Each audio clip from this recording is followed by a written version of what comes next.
नमस्कार, मैं Amrendra Tiwari all time public India पर आप सभी का स्वागत करता हूं। दोस्तों, झारखंड की दोपहर अपडेट लेकर हर दिन की तरह आपके समक्ष उपस्थित हूं। और दोस्तों, जिस तरीके से आपने अभी तक all time public India channel को आगे बढ़ाया है, आगे भी इसी तरीके से बढ़ाते रहिए।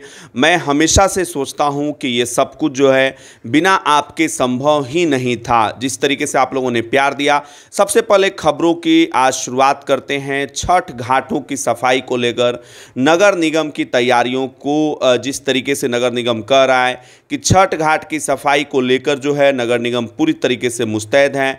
और अब की जो छठ घाट होंगे वहाँ पर चेंजिंग रूम और जो है एक तरीके से पोर्टेबल टॉयलेट की भी व्यवस्था की जाएगी। बड़ा तालाब हो या फिर अलग अलग जगहों पर जहाँ पर छठ मनाया जाता है पूरे धूमधाम से।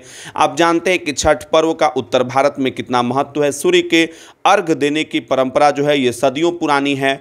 और सबसे इम्पोर्टेंट बात, आज सिर्फ उत्तर भारत में नहीं पूरे विश्व में छठ पर्व जो है धूमधाम से मनाया जाता है। दोस्तों, अगले प्रमुख अपडेट की ओर आपको ले चलते हैं। जिस तरीके से आप तमाम लोगों के बीच यह सवाल उठ रहा होगा, धान की फसल किस तरीके से बर्बाद हो गई थी। धान की फसल को लेकर जो है सवाल जो निकल कर सामने आ रहे थे। अब धान की फसल अगर खराब हो रही है तो सरकार जो है जांच कराकर प्रखंड लेवल के कृषि अधिकारियों से और जिला स्तर के कृषि अधिकारियों से जांच कराकर जो है उसका मुआवजा का ऐलान करेगी। कृषि मंत्री बादल पत्रलेख साहब ने इसको लेकर जो है तमाम तरीके के अधिकारियों को निर्देश भी दिया है। आने वाले दिनों में आप देखेंगे। चलिए दोस्तों, बात कर लेते हैं एक प्रमुख अपडेट की। स्कूलों को लेकर जो है बच्चों की क्या दिक्कत है झारखंड में, ये आप सभी को पता है। जिस तरीके से ऑल टाइम पब्लिक इंडिया ने पहले भी हर मुद्दे को सही तरीके से उठाने का प्रयास किया है, आगे भी हर मुद्दे को उठाने का हम प्रयास इसी तरीके से करते रहेंगे। दोस्तों, लगभग एक तिहाई ही अभिभावकों के पास स्मार्टफोन है। बाकी बच्चे जो हैं वो किस तरीके से पढ़ाई कर रहे हैं, ये अपने आप में ही सवालिया निशान खड़ा करता है। आज के समय में बच्चों का पढ़ाई लिखाई से जुड़ना ये बहुत बड़ी बात होती है, क्योंकि education is a liberating force which cuts the barrier of casteism and spread out development in society. विकास के लिए एजुकेशन, शिक्षा का होना बेहद ही जरूरी है। जातिवाद को शिक्षा ही खत्म करती है। लेकिन अब सवाल यह उठता है कि जो डिजिटल कंटेंट बच्चों को उपलब्ध कराया जा रहा था, उसमें अब सरकार जो है नए तरीके से सोच रही है। इसी सप्ताह के अंत तक जो है एक ऐप लॉन्च होने वाला है, लर्नेटिक्स। इसमें 9 से 12वीं के जो बच्चे हैं उनको डिजिटल कंटेंट जो है ऐप के माध्यम से उपलब्ध कराया जाएगा। जो भी इसमें अपडेट आएगा दोस्तों, हम ज़रूर आप तक जो है पहुंचाने का प्रयास करेंगे। दोस्तों, संवैधानिक संस्थाओं के अस्तित्व को लेकर जो है आजसू के केंद्रीय महासचिव ने सवाल खड़ा किया है। केंद्रीय महासचिव ने ये कहा है कि झारखंड लोक सेवा आयोग में अध्यक्ष पद पर तो नियुक्ति कर दी गई है, लेकिन जेएसएससी की बहालियां जो है वो कब निकल कर सामने आएगी। 1 साल से कोई बहाली निकली नहीं। वही दूसरी तरफ जो है राज्य निर्वाचन आयोग में क्या हो रहा है, इसको लेकर भी प्रश्न चिन्ह उठाया गया है। और उन्होंने कहा है कि राज्य निर्वाचन आयोग के मतलब कि स्टाफ नहीं रहने के कारण जो है पंचायत चुनाव ऑलरेडी फंस गया है। पंचायत चुनाव को लेकर भी उन्होंने सवाल खड़ा किए हैं। चलिए अब बात कर लेते हैं। सुखदेव भगत साहब और प्रदीप बलमुचू साहब जो है वापस कांग्रेस में लौट रहे हैं। आला कमान की मंजूरी जो है वो मिल गई है और इसके बाद अब केंद्रीय महासचिव की ओर से अधिसूचना जो है इसके रिगार्डिंग जारी कर दी जाएगी। आपने देखा कि चुनाव के वक्त किस तरीके से ये दोनों नेता जो हैं वो चले गए थे दूसरी पार्टियों में, वहाँ पर जाकर चुनाव लड़ा। हालांकि चुनाव में हार हो गई थी। इसके बाद जो है कांग्रेस में लगातार इनके वापस लौटने की बातें निकल कर सामने आ रही थी। अब जो मैं आपको अपडेट दे रहा हूं दोस्तों, सबसे महत्वपूर्ण अपडेट दे रहा हूं। प्रदेश भाजपा अध्यक्ष पर जो एफआईआर दर्ज हुआ है उसमें ये बातें कही गई है कि कहीं ना कहीं ये सरकार को अस्थिर करने की कोशिश कर रहे थे। दीपक प्रकाश साहब ने इस पर पलटवार किया। उनका कहना है कि ये एक तरीके से हताशा दिखा रही है झामुमो और महागठबंधन की। वो लगातार मुकदमे पर मुकदमे कर रहे हैं। उनको पता चल चुका है कि दुमका और बेरमो में जनता जो है एनडीए गठबंधन को भारी मतों से जिता रही है और इसी कारण हताशा के कारण जो है ये चीज़ें निकलकर सामने आ रही है दोस्तों। तो ये आरोप लगाया गया है दीपक प्रकाश साहब की तरफ से। लगातार बयानबाजियों का दौर जो है आज शाम 5 बजे थम जाएगा।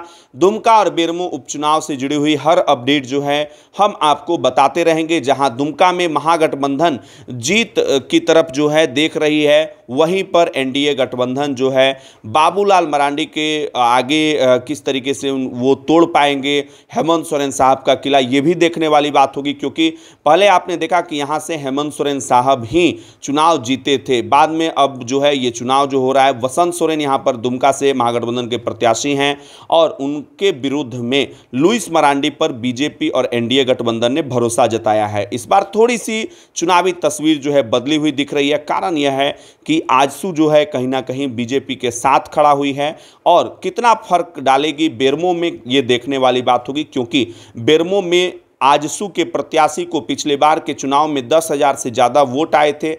अब देखने वाली बात होगी कि वहां पर जो है किस तरीके से ये चीज़ें निकलकर सामने आती है। दोस्तों, श्रम कानून जो है नए सिरे से डिफाइन हो रहा है और उसमें अब तैयारियां की जा रही हैं। निजी संस्थानों को भी अपनी रिक्तियों को सरकारी पोर्टल पे शो करना होगा ताकि एक तरीके से उनके काम में पारदर्शिता आए।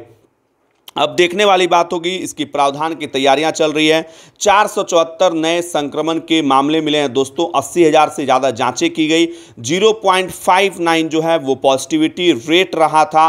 और इसमें मैं आपको बता दूं कि जो संक्रमण के सबसे ज़्यादा केसेस मिले दोस्तों वो रांची से ही मिले हैं। चलिए बात कर लेते हैं बार एसोसिएशन, रेस्टोरेंट एसोसिएशन की जो बैठक हुई दोस्तों, इसमें सरकार की तरफ से जो नवीनीकरण लाइसेंस को लेकर जो पैसे की बात कही गई है कि 1 साल का देना होगा, बार एसोसिएशन के सदस्यों ने इस पर सवाल खड़ा किया। उनका साफ कहना है कि ऐसा संभव नहीं हो सकता है। एक तो कमाई नहीं हुई, लॉकडाउन के कारण जो है तमाम तरीके के हालात पूरी दुनिया में छिपी हुई नहीं है, कोई भी ऐसा सेक्टर नहीं है जो प्रभावित नहीं रहा है। तो वो उन लोगों का कहना है कि आज से जो है बार खोलने की परमिशन सरकार ने दे दी थी, लेकिन उनका कहना है कि जब तक ये शर्तें जो है हटाई नहीं जाएंगी तब तक वो बार को नहीं खोलेंगे।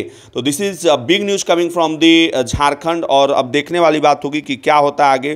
दोस्तों, कोविड-19 के टीके को लेकर लगातार केंद्र सरकार राज्य के तमाम जिलाधिकारियों से कर रही है, उपायुक्तों से भी कहा जा रहा है कि इसकी पूरी व्यवस्था सरकार तंत्र से कहा जा रहा है, स्वास्थ्य विभाग से कहा जा रहा है, वितरण से लेकर सप्लाई चेन डिस्ट्रीब्यूशन से लेकर ये निर्धारित करना कि किसे जो है कोविड की वैक्सीन शुरुआती तौर पर पहले दी जाएगी। क्योंकि स्वास्थ्य कर्मियों को शुरुआती तौर पर कोविड की वैक्सीन जो है वो दी जानी है और इसके लिए तैयारियां जो है पूरी तरीके से चल रही है। इसको लेकर जो है जिला टास्क फोर्स की बैठक में रांची के उपायुक्त छवि रंजन ने अपने तमाम अधिकारियों को निर्देश दिया कि किस तरीके से पूरी टीम जो है वो आगे बढ़ेगी। दोस्तों, अब बात कर लेते हैं एकता दिवस के रूप में सरदार वल्लभ भाई पटेल के संदेशों को याद करते हुए हेमंत सोरेन साहब ने ये कहा कि उन जैसा जो है होना मुश्किल है, उन जैसा कोई नहीं है।